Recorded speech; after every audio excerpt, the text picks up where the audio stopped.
a fake silhouette, avoiding every threat. I wanna stay like a silhouette, but I can't do that, no I can't do that. Hey internet friends, Grace here, back to discuss the Revenge of the Nerds once again. Our favorite nerd has taken a brief hiatus as the world has burned, seemingly disappearing into the backdrop of the smoldering dystopian topography, but apparently he's just been busy. Between releasing engineered mosquitoes in Florida man's backyard, volunteering black people as tribute to try out his inoculation first, as well as producing artificial breast milk. You know, a natural progression of extracurricular activities. It's difficult for me not to make jokes while talking about the king of the nerds because everything he does sounds like the plot of an Austin Powers movie. It's just so incredibly disturbing and absurd. But I'll do my best to keep it professional while we discuss what Bill Gates has been up to. So let's begin. If you've watched my previous videos on Bill Gates, we've established that Bill comes from a very affluent family, as he's the great-grandson of Seattle's Federal Reserve on his mother's side. And his father, in addition to a career as a high-profile attorney with offices across the world, was on the board of Planned Parenthood.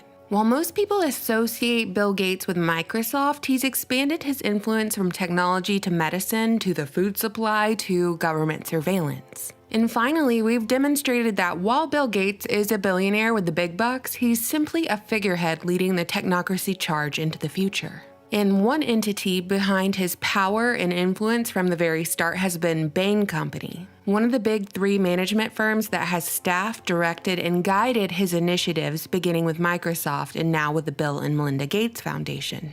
So when I discuss Bill's actions, please note that while he's a perfect villain and an even better piñata, he's just one face of the technocracy.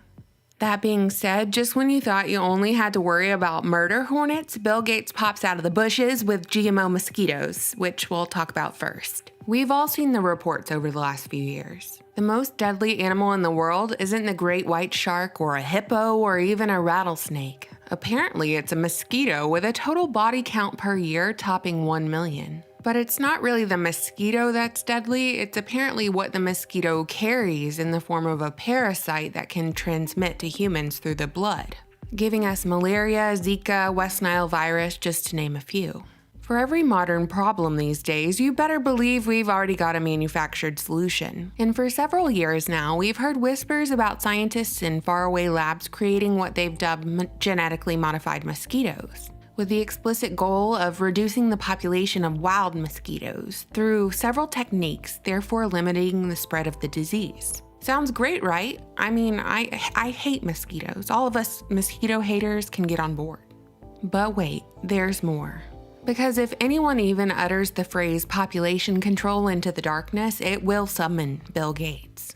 And he's been on board with these genetically modified mosquitoes since day one, bankrolling the entire operation. In 2018, to the tune of $4.1 million, the Bill and Melinda Gates Foundation funded a biotech company called Oxitec that aimed to successfully deploy a self-limiting mosquito strain designed to reduce the spread of targeted diseases. I've been following this story for several years, and these genetically engineered mosquitoes have threatened to leave the lab several times, even with the United States military getting in on the action and the research behind this goal. But this latest update I became aware of through Spiro's recent video as well as Jeff C's coverage of these engineered mosquitoes, so shout out to them and I'll link those videos below. Basically, at the end of March 2020, the Environmental Protection Agency, otherwise known as the EPA, said it was going to suspend its enforcement of environmental laws and told companies that they would not need to meet environmental standards during the corona outbreak. So the EPA has suspended monitoring and enforcement of environmental regulations on American companies during the pandemic. If you want to pollute the earth, cut some corners, or engage in immoral practices that will have a negative consequence on the public at large, now's your time to shine.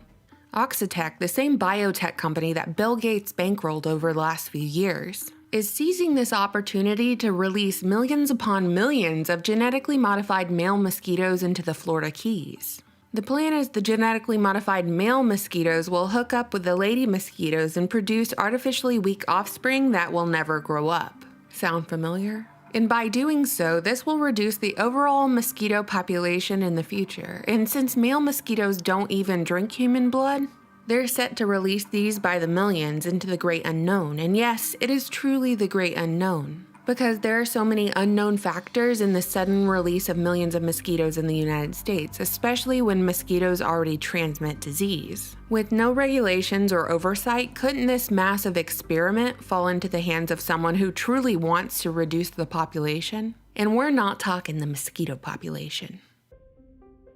Speaking of population reduction in guinea pigs, on June 7, 2020, a headline ran that stated Melinda Gates says Black people must be vaccinated first for corona after healthcare workers. The damage control of this headline has extended from Snopes to even USA Today, saying that the wording of this headline was entirely too harsh. That Melinda Gates, of course, wasn't offering up Black people as guinea pigs to get the vaccine first. You know, a practice that Bill and Melinda Gates have been doing since they established the Gates Foundation in 2001, having conducted their pharmaceutical trials across Africa and India, with some of these trials yielding in horrific results that have been covered up by mainstream media time and time again. But no, of course Melinda Gates didn't mean Black people should pony up to be the first to try out the vaccine behind healthcare workers. She just meant that Black people have been more affected by corona, therefore should have the opportunity to get the vaccine first. It's interesting because neither Bill nor Melinda have any formal medical training. Neither of them were elected, and neither of them have any qualifications besides being super mega rich. Yet they somehow shape public health policy across the world. Some of you know that I'm pregnant and going to be a first-time mom, and because of this, I've really been paying attention to what the Bill and Melinda Gates Foundation has been doing and what sway they have in regards to the kind of care babies receive from when they're still in utero to when they can walk. These people have a say in what tests take place in a hospital within the first moments of a child's life and what inoculations are on the vaccine schedule. And from where I'm sitting, these people have only demonstrated for generations between the Federal Reserve and Planned Parenthood that they're eugenicists with a total disregard for human life. And they have their hands all over everything you can think of, from the computer you're watching this on right now, to the surveillance technology within your own phone, to the food you can eat, the medicine you take, the mosquitoes buzzing around your head, and now, in the latest development, the breast milk you might give your baby.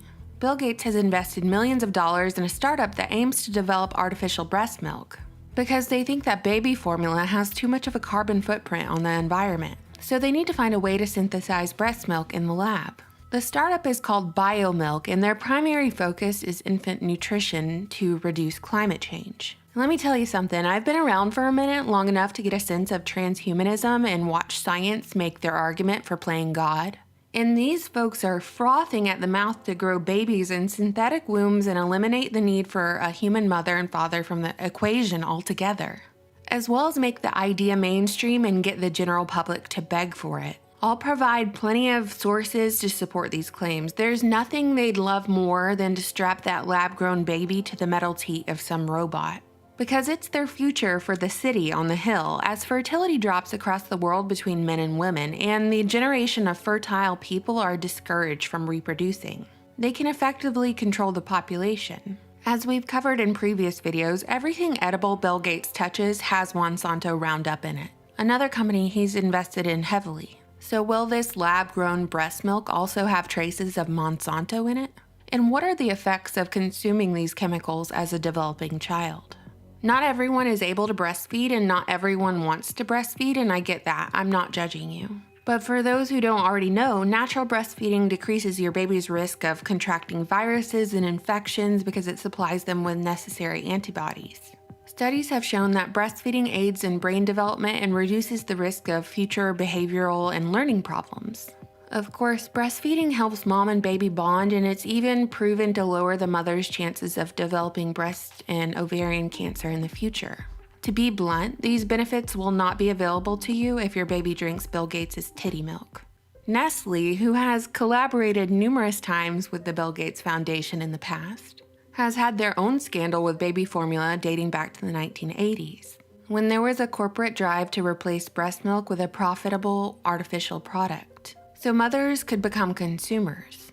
Nestle passed out samples of artificial baby milk in the third world, where they used marketing to undermine normal bodily functions to create a physical need for a commercial product. These formula samples hooked a mother on formula because once you start bottle feeding a baby, which of course you have to do with formula, your breast milk supply starts to dry up and it doesn't come back. So when you finish a sample, you actually have to go out and buy more. Otherwise, your baby will starve and die. So Nestle hired some milk nurses to promote formula to mothers and health professionals. So the hospitals actually promoted the product for them, passing out the samples to new mothers who were struggling with breastfeeding, establishing bottle feeding and earning a customer before they ever left the hospital. In the third world, this resulted in hundreds of thousands of infants dying because their mothers simply couldn't afford or didn't have access to the formula. I think this demonstrates how dangerous it can be to mix corporate interests in healthcare, to say the very least. To wrap this up here, I am skeptical about Bill and Melinda's intentions when it comes to newborn care, whether it be on their selection of inoculations they promote to the artificial breast milk they fund. They have not earned my trust, and therefore it is not given to them. What do you think, internet friends? You know, I always look forward to reading your comments. Thank you so much for watching, subscribing, and supporting me on Patreon. Bye! I'm just a fake silhouette.